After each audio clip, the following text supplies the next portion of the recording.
Yep, that's it. When he's not expecting it. He will remember the time, date, what you were wearing, how you smelled, everything. Yep. If you do that. Absolutely.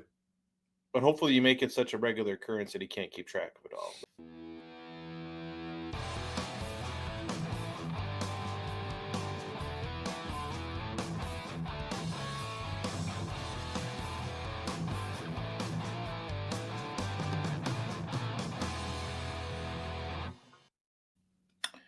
All right. Welcome back, everyone.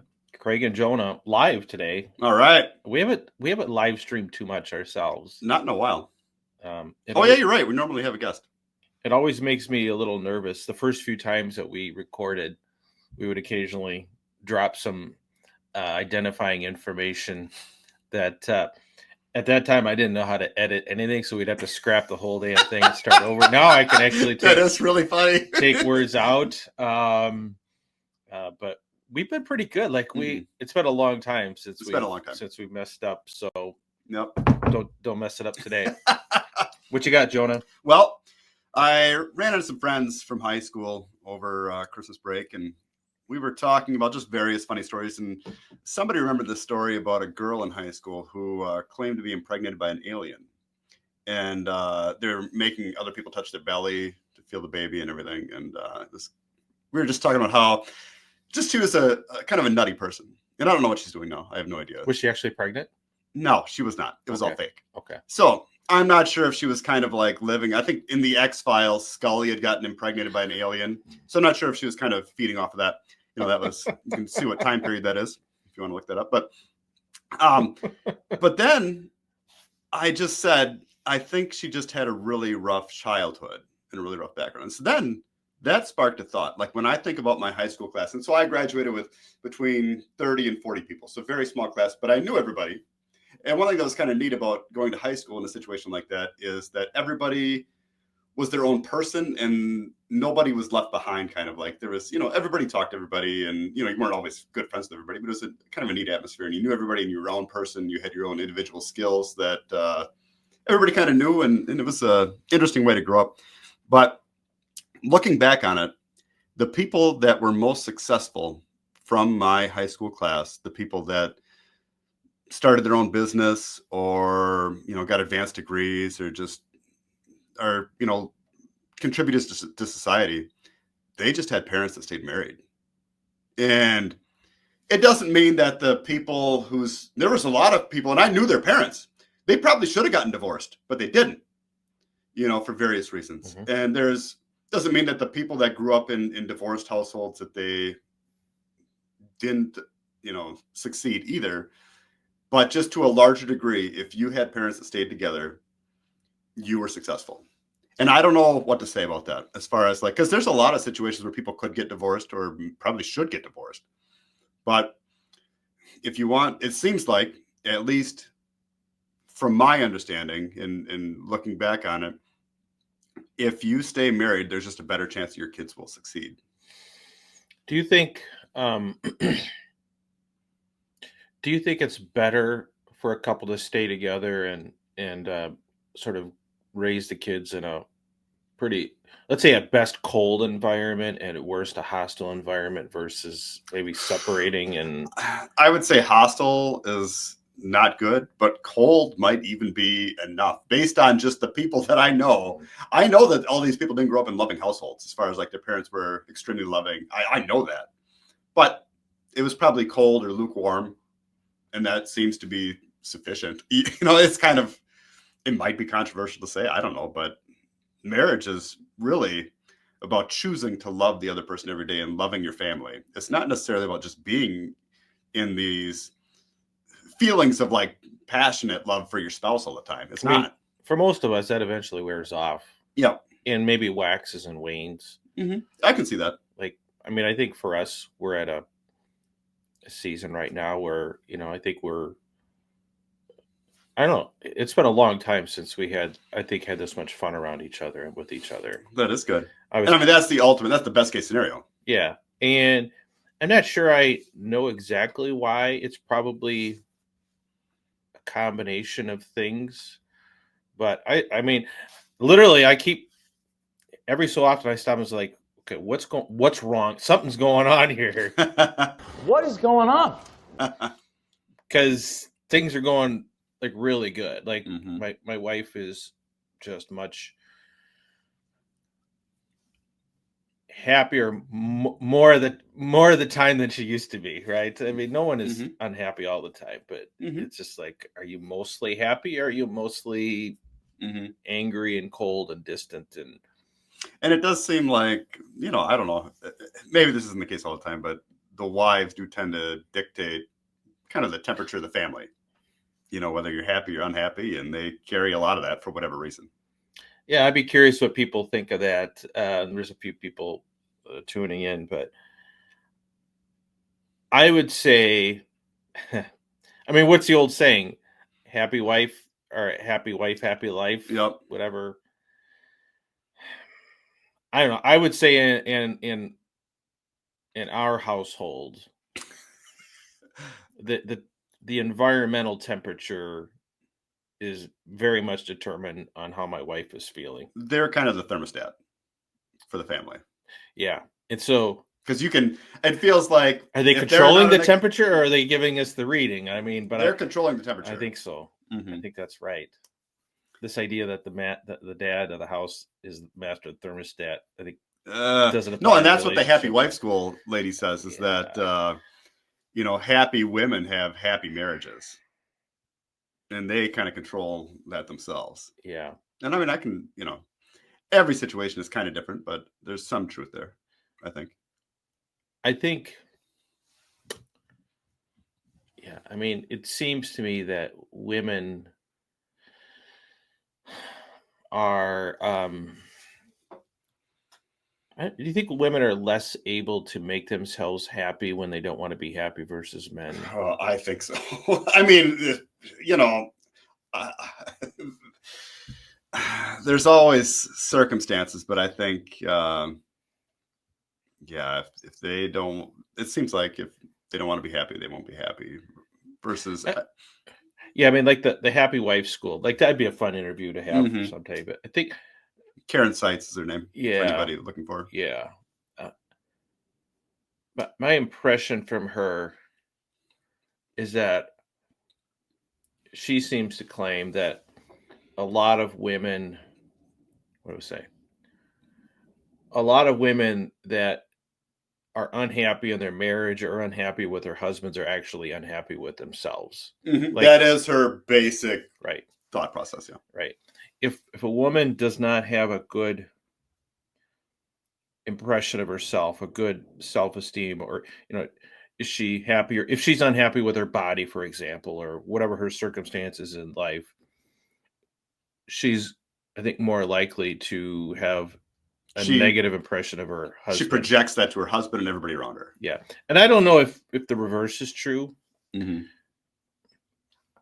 I don't think I'm that way, but maybe we just don't know. Maybe it's that's true. Everybody has blind spots. Yeah. I'd be real curious about that. And I don't know if my wife would.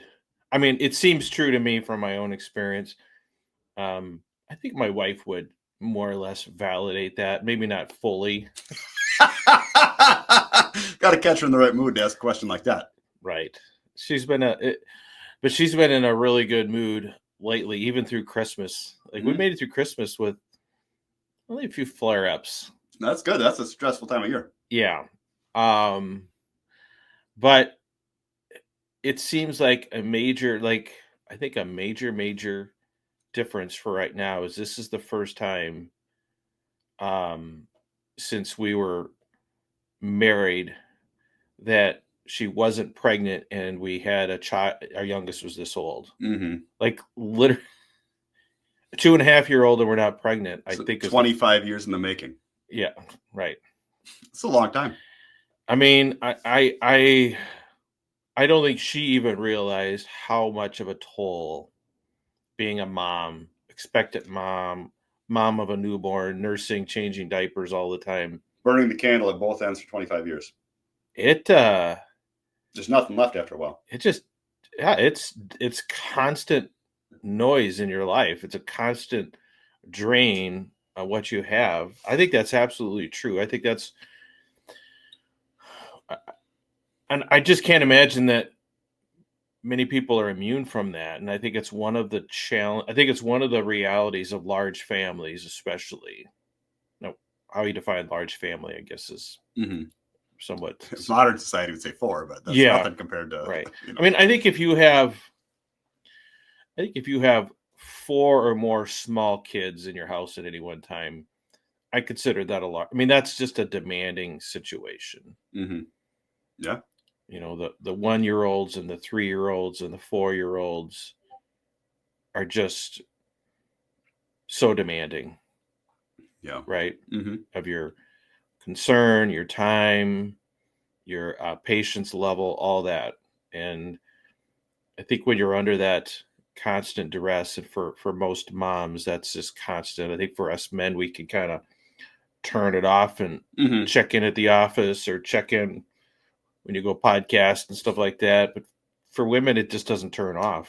Yep, not as easily. They're biologically more wired to taking care of all the needs of the kids. Yeah, it seems like. Yeah, and it's something I can't really relate to because that's just not the way I operate. Yep. Yeah, like if they're kind of having a squabble or whatever, I can kind of tune them out. Whereas it's not as easy for my wife to do that. Yeah. Yep. That seems to be fairly universal. But like I said, I mean, I could tell the difference in my wife right now. Like she is just like, that's great. It's weird. Like so what do you think? Should you have stopped having kids years ago, or how do you what do you think? How do you square that? I don't know. I think it's an impossible question to answer. I mean, I caught some heat in the last couple of weeks as I was sort of talking about the problems with large families. I have a very large family. Obviously, I would not give up any of my kids, but if I had a time machine, I could go back and I could like raise the first 4 and then have a break, like a 10-year break, and then have the next 5. I mean, it would be hard to jump back into that. Yeah, but like I know somebody that's doing that right now. They had 2 kids and they're graduating high school, and then they decided to have 2 more. Yeah. So I mean, I think the benefits of that outweigh the negatives of having kind of gone so long without. Like to me, raising a batch of kids, a litter, 4 or 5 at a time, as opposed to 9 or 10 all at once, I think are very different.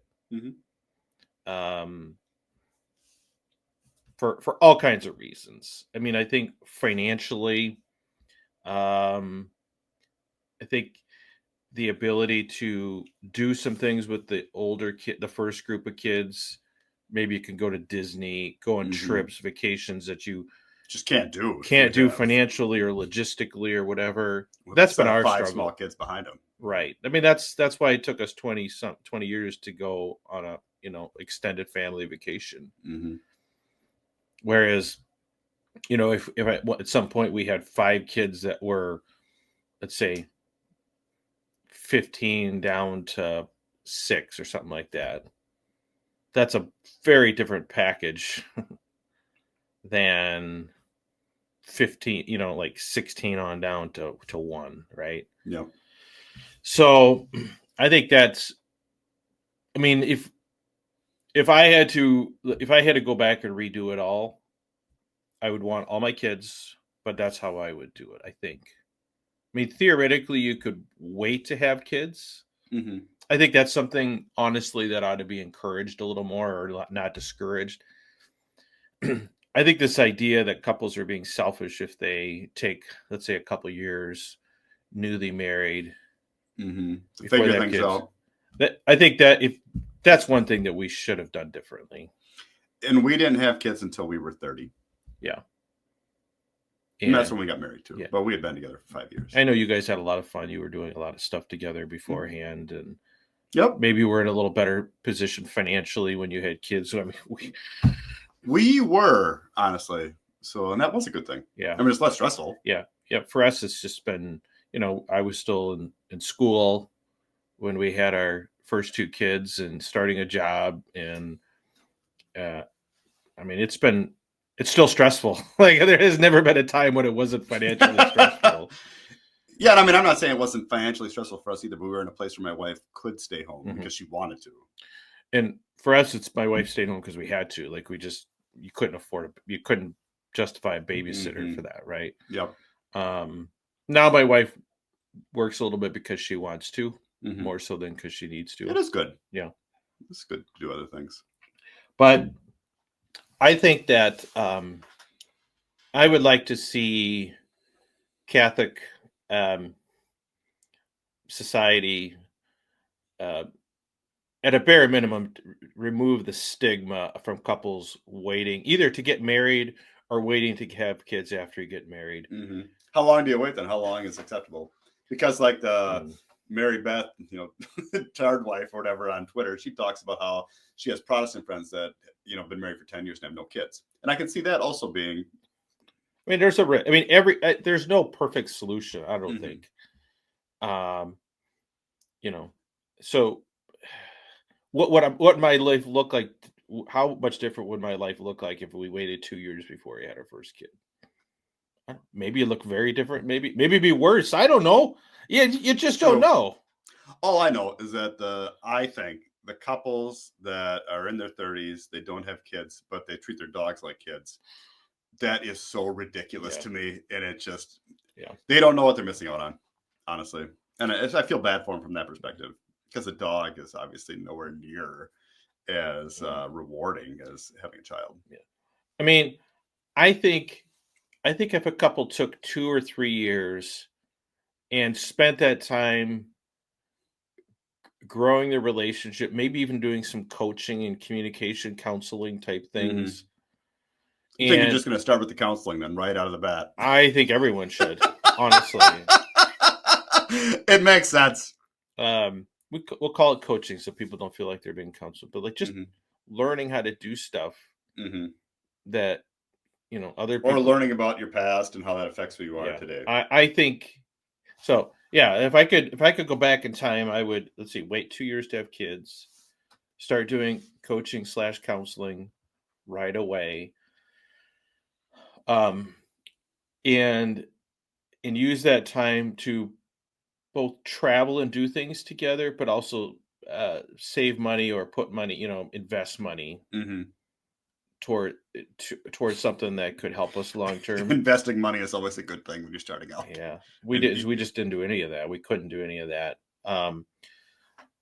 So that's one thing that I think if we did nothing different but that, I think that would have made a big difference. But then I think if we'd have done that and had, let's say, our first 4 kids, and then if we'd have taken 5 years off and then had the next 4, now I'd be in my 50s by then probably. But so maybe still the math is done. Yeah, let's say we still end up with all the kids. Or maybe luckily you had triplets or something. Yeah, right.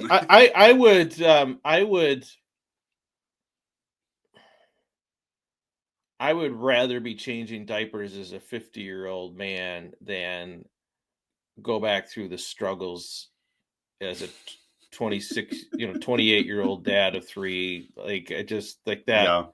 That's just me. No, I don't know. I don't know. It's tough to say. You only get one life, and you can live it one way, and you play the hand you're dealt. Yeah, I mean, if my kids said, "Dad, what would be your advice to me?" That would be my advice. That's fair. I would, unless they just become super successul right out of the gate, which I don't see that. It's not common, at least, happening. I think that's what would be my encouragement, and I would be more on the side encouraging to get married, wait to have kids, than wait to get married. Personally, yeah. But yeah. What if one of your kids wanted to get married at 18? Would you support that? I would discourage it. Yeah, that's fair. I would too. Strongly so. What if they're pregnant? Would that change? Maybe a little bit. Yeah. I think mean, that's fair too. Yeah, I would. I think I would strongly encourage my sons to wait longer, if not my daughters. Mm-hmm. Like if my daughter, if I had a 19-year-old daughter who was, dating a 21, 22-year-old guy that had gotten his crap together, maybe. Mm-hmm. I mean, I was 20. How old was I? It's been like 23. That's a lot of math. That's a lot of math. I was. Were you in your undergrad when you got married?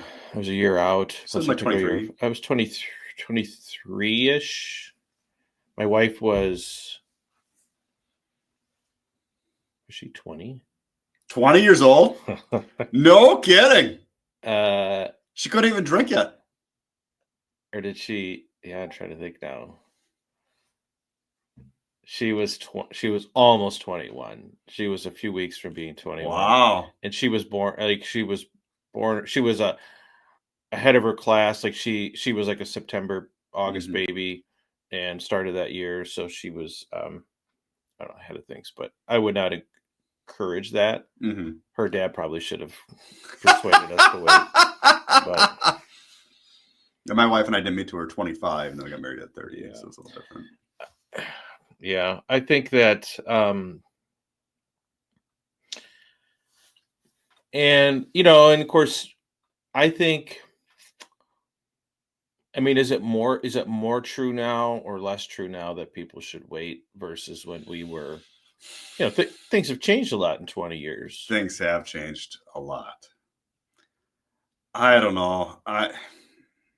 It's all circumstantial, but I think that 25 is a good age to get married, more so than 20 or 18. I mean, I think 25 is 25 to 30 is kind of the sweet spot. Don't want to go before that or after that by too much, probably. I just think you have the ability to learn and do so much more and set yourself up for financial success later on. Mm-hmm. At an early, like I think in the past it was much more, you just put in your years, like you put in your time, like time spent doing something or at a particular job was important. Now I think you can accelerate that to some degree. So maybe that, but I think the world is more expensive too, and I think people are less certain what they want to do with life and what they want in life now. And there's more options. Yeah, there's so many more options. That's true. I think that's the problem. Yeah, like don't lock yourself in too early. So I think I would encourage people wait a little bit to get married and or wait to have kids till you've been married a couple of years, maybe a few years. It is good to get to know your spouse. Yeah, before you have kids, because once you have kids, things change so radically that it's good to have that foundation. The problem for us is we never. Hi, Pickin. Just quick. What we're gonna we might start doing is live streaming our when we record our episodes, and then I'll unlist them. So anyone that's just wants to participate in the conversation, you can do so, and then I'll unlist it, and then I'll do a little editing, and then this will be released tomorrow. So welcome to the chat. I think for us, because we got pregnant right away, it wasn't even that we didn't become parents. I mean, we became parents right away. My wife was sick and nauseous 2 months into our marriage. That we never got to experience what it's like just to be married. Like just a normal married couple. So that was, I think, on hindsight, was a mistake. And if I could do it all over again, I would have waited. No, looking back on it, for us, those years were special too. And I mean, we lived together before we married, so it wasn't perfect, but those were good years. And looking back on them. And I don't think that's being selfish. I mean, you're in this for life, right? You're building. That's for sure. you're going to have these kids for the rest of your life. Like, I think this idea that somehow couples are just like thwarting God's will because, God forbid, they spend a couple years just enjoying each other in their new life and figuring out what normal is. Yeah, how to put together a routine as a couple. Yeah, maybe work through some skirmishes and those things that come up yeah, when there aren't kids and babysitters and teething and all that stuff to confront. Sleepless nights. Yeah. So I don't know. That's, I mean, maybe that's one way to have 6 kids instead of 10 kids, or I don't know. I mean, 9 kids is a lot of kids. I don't encourage people to do that unless you really, really want to. I mean, whatever. So one of the things that I wanted to talk about today, and I'm going to try and pull it up here. It's actually, it's the title of this is NFP, Female Desire and Initiation.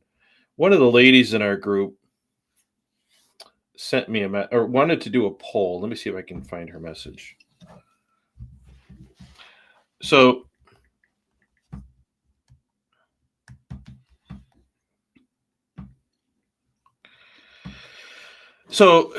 now she's a Catholic woman, but they have not used NFP. They've used other means. But what, like, you mean artificial? Yeah. Yeah. And one of the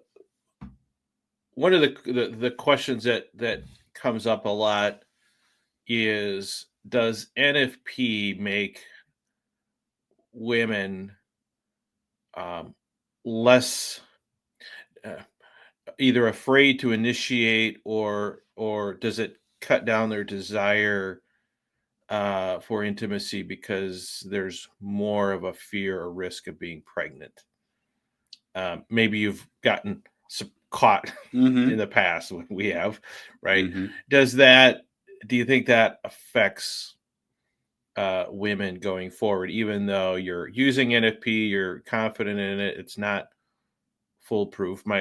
Say it's a non-factor, I think, would be a mistake, because it's got to be a factor to some degree if you don't want to have kids. Yeah, I mean, just the other day, my wife and I were talking about a couple that she knows online who uses Marquette method like we do. And the way the Marquette method works is the first 5 days of the cycle, you don't even chart. Like, those are assumed to be infertile. And then you start the monitoring on day 6, I believe. And so as a general rule, the day before God rested. Yeah, that's right. As a general rule, you are considered infertile and free to engage through the first 5 days of the cycle. Starting day 6 is, as a baseline, when you need to start abstaining. Now, also the day humans were made. That's interesting. In the book of Genesis, it's all about numbers. It is. It is numerology. We're in some Aztec hieroglyphic somewhere, putting this Mayan calendar. Day 6 is usually when you abstain, but if you have, I believe it's 6. Once you have 6 cycles in, and you can take again 6, huh? Again 6. Yeah, 6. Yeah. It's 6. I think 6 cycle. If you can look at your last 6 months and figure out what was your earliest peak day in the last 6 months, and you can identify what the earliest peak day is, and then you can. It's so many days before that, like maybe 6 days. Again 6. Now this is a little more biological because sperm typically lives up to 4 days, so I think they figure. I believe it's 6 days. Maybe it's more like 9 days. It seems like a lot, but 6 and a 9 there. Yeah. So you can if you use Marquette long enough, and you don't tend to have early peak days, you can sometimes add a couple days at the beginning. Okay, which we've done so far. But someone she knows recently, they got pregnant on day 4. Ooh. Yeah. So that that's a low percentage shot right there. Yeah. And unfortunately, my wife's what like, age were they? What age is the couple? They're younger than us, I believe. But they're younger. But not necessarily a lot. Because I think when women get older, their cycles can change a lot. So that would make sense. But that's my fear. You might get surprised one day. For the most part, we've always had unusually late peaks, not early. So when we've gotten caught in the past is because we try to cut off some time post peak, and we've gotten in trouble in a good way, in the best possible you're way. Blessed. You're blessed. Right. God said he could handle one more.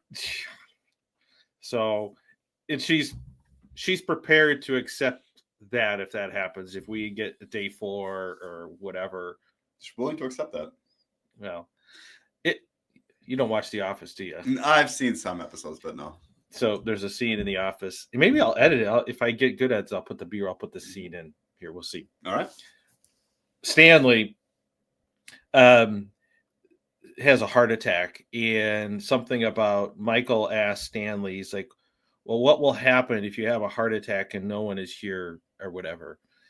He's like, I will die. And Michael's like, are you okay with that? He's like, I'm okay with the logic of it. That's true. Well, that's really funny. Yeah. Because that's true. Yeah, it's a little like that. Like, I wouldn't be excited about it, but I'll accept the logic that could happen to me. It's kind of how she approaches. It's fair enough. NFP.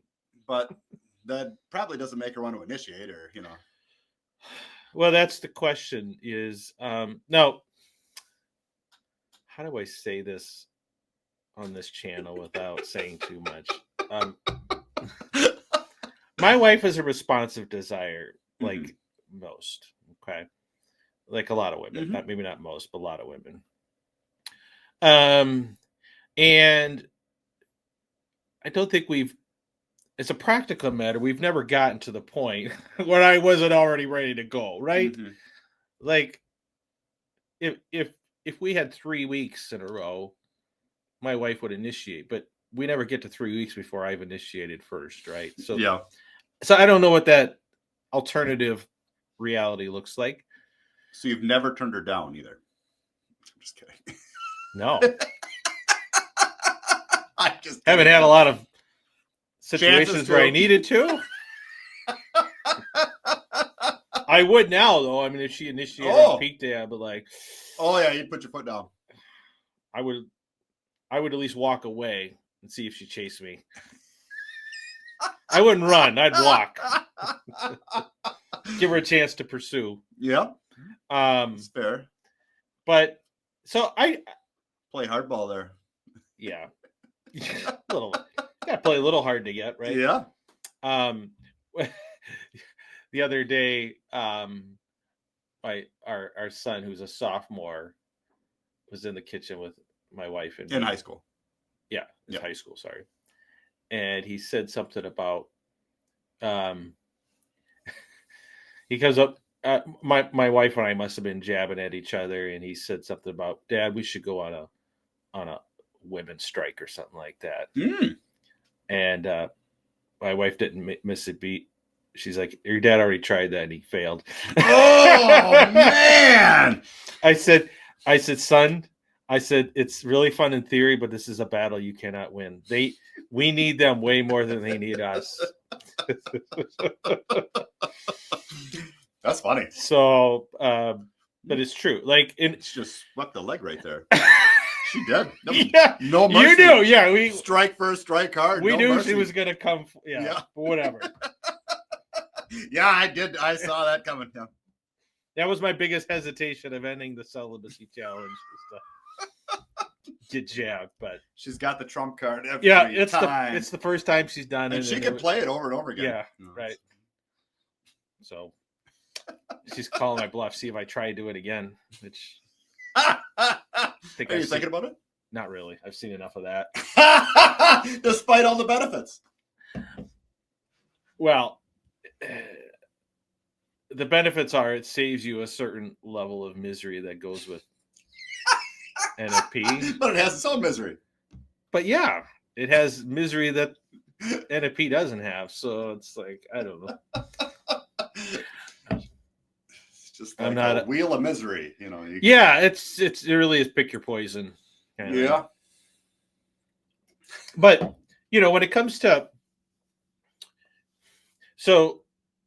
and I think this woman was saying that she, I think, grew up with the attitude that it's not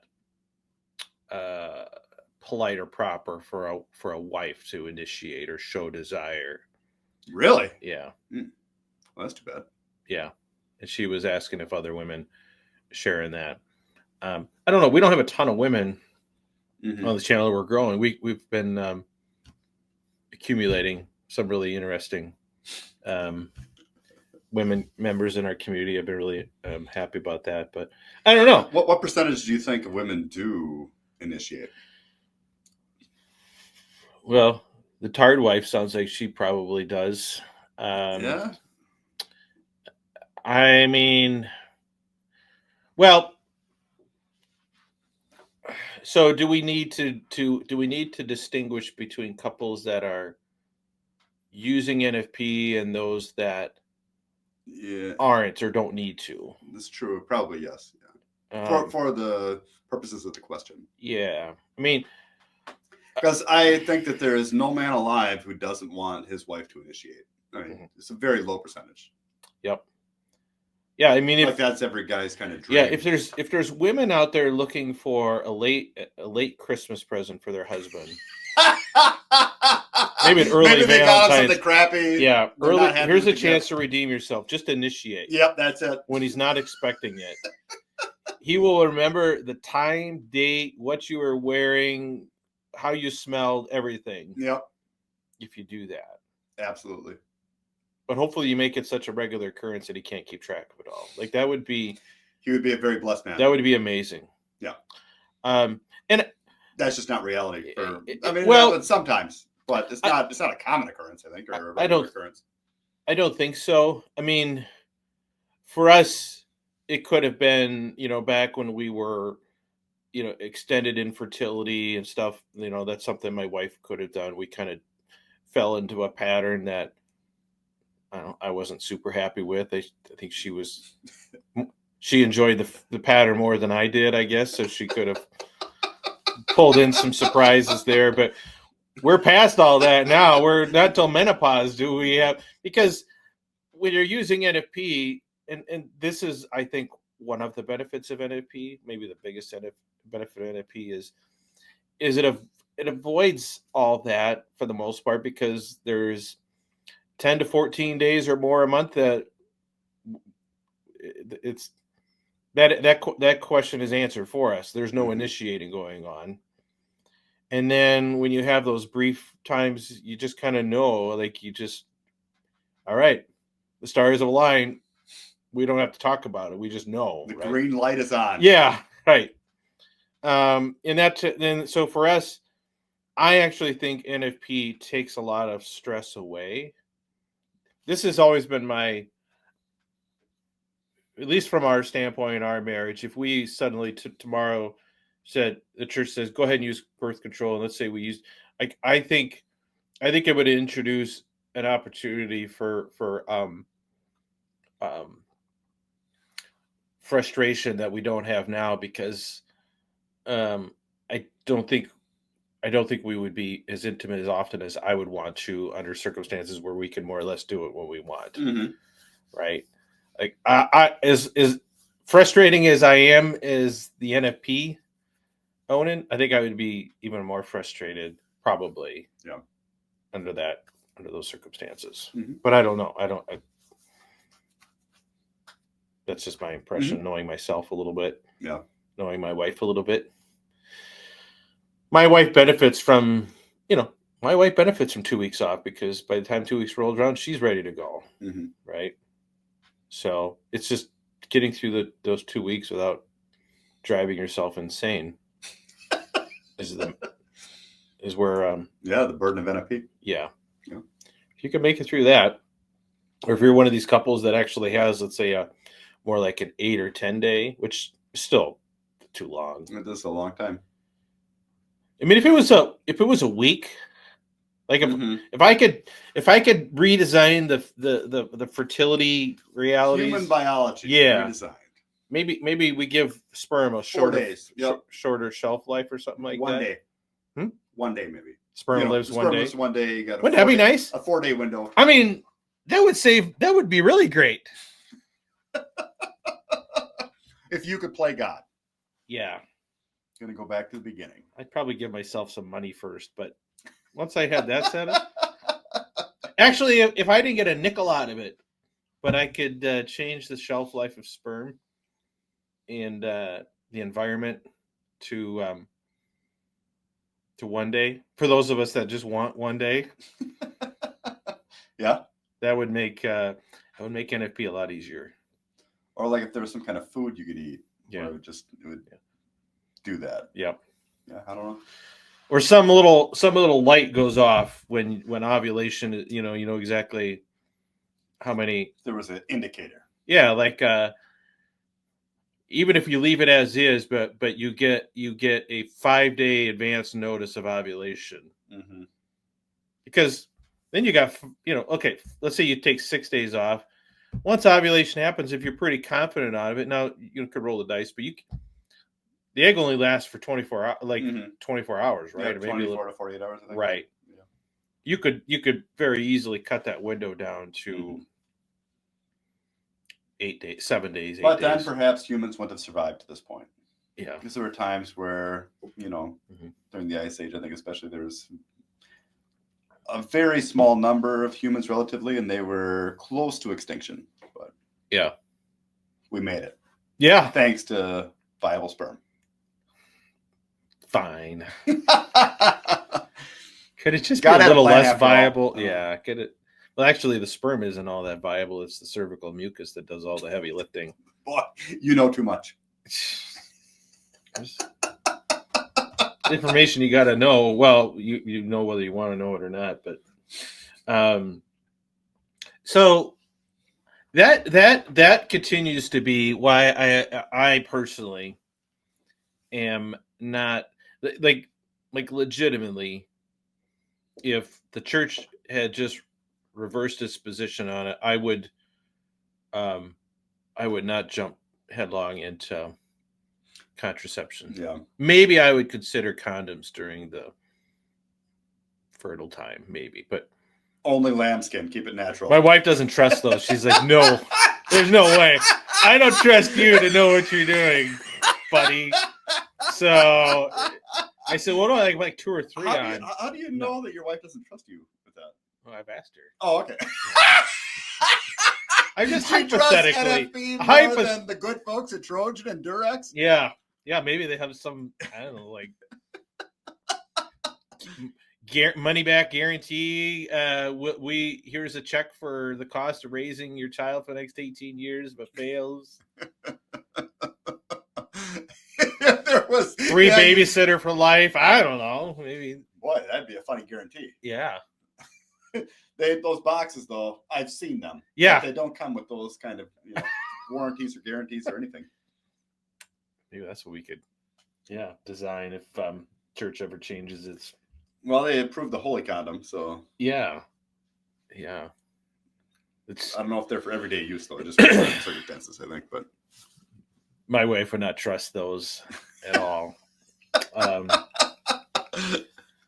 But maybe let them lay on the dashboard and the cars to kind of melt back together. Yeah, seal the holes up. Yeah. Keepers. Pull it out, it's all brittle. Oh, that's funny. I don't mind. It's really funny about the hesitancy towards condoms. Yeah. I like I said, a week, like if I knew I had a week of abstinence every cycle, and then you could go to being infertile, like to me, I don't think that would be easy, but it would be far closer to like manageable reality than what we have now. Weeks. Right. It's absurd. Yeah. Like anyone, like I don't know. In practice, it's just not enough, and it just seems like things line up so that when you have that, brief period of infertility, kids are sick, kids are up Yeah. late, it's a holiday, whatever. They're out of town, whatever the case may be. I'll be out of town next week for 3 days of our window, right? Like that kind of stuff. You don't get those days back. No. So no rain checks or anything. Right. So that's the problem. I mean, that's NFP, I think, if there was some adjustments made, could be very beneficial and accessible to pretty much any couple. But under the most extreme application of it, I don't know. I don't think there's many people that can do it and thrive consistently under that. Under the full extent of the law. Yeah. I think the number of marriages and individuals that can say, yeah, this is exactly what I would choose for myself if I had a choice. I think it's very, very small. So yeah, let's see. Yeah. Well, so that's my input. So when God is coming out with Humans 2.0, that would be hopefully you'll be an advisor. Yeah. I'd like to put that in the suggestion box. Rooms for possible improvement. Sounds good. Maybe there's some other things I'd put in there I wouldn't attach my name to. Maybe some modifications to a certain gender, but be happy with what you get. Yeah, I mean, you give me this, and I'll deal with the rest. Will there ever be the perfect human? Because you can always keep making modifications. I don't know. But, I don't know. I'm sure the Lord will take your comments into consideration. Yeah. Imagine the Neanderthals back in the Ice Age sitting around trying to speculate about how to improve humans. If there was only a way to make sperm last longer. I'm sure they were concerned about that. I'm sure. We got to solve this infertility problem. We need people to be more fertile. It's probably true. We're running out of people. Yeah, right. We need help. It's just not fair. We do it all the time. We can't get pregnant. It's just worst case scenario. That's all we do every night. I know. I wish we had something to watch on the wall. Yeah, that's right. All right, honey. I guess we'll do it again. Do it again. We do this every night, multiple times. But I'd much rather watch a show. Uncharted Caveman. Yeah. That's funny. Yeah. So, but I would be really curious, especially for any of the ladies that stumble upon this episode. Give us your feedback on that, because and the question basically being is, do you feel hesitant about showing desire or initiating, and why? And if so, does it have anything to do with NFP and the more of a risk of getting pregnant when you don't want to be versus if you're using contraception or something like that, or at least knew you couldn't get pregnant? And you didn't put this poll on Twitter yet? Not yet, no. Okay. But that's kind of what I'm formulating. Sounds good. I'll put a link to the poll in the description. It may take a day or two for it to get up, so check back. But I'll run that poll. But I thought it was a good question. Yeah. So I think that'd be an interesting study there. Sounds good. See what kind of data we get back. Okay. All right. Anything else, Jonah? Nope. I think that's it. Okay. So let us know. I think that's the plan. So we'll probably start live streaming. Most of the time we do it early in the mornings, although Saturday mornings isn't the worst. Yeah. Maybe we could do it this time more often.